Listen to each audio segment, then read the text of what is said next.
Okay, my name is Beatrice Akera. I stayed at Kasubi Central, Badege, Laivi. I'm a farmer. I've started keeping cows since 2012 up to now. I'm still keeping.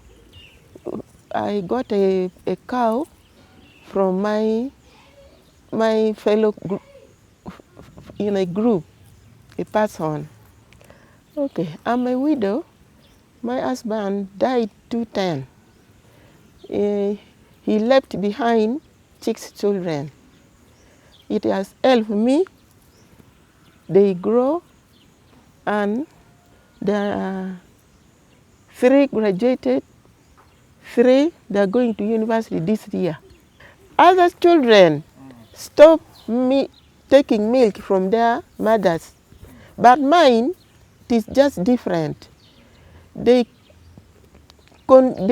take milk everyone morning and evening, and they are different from other children.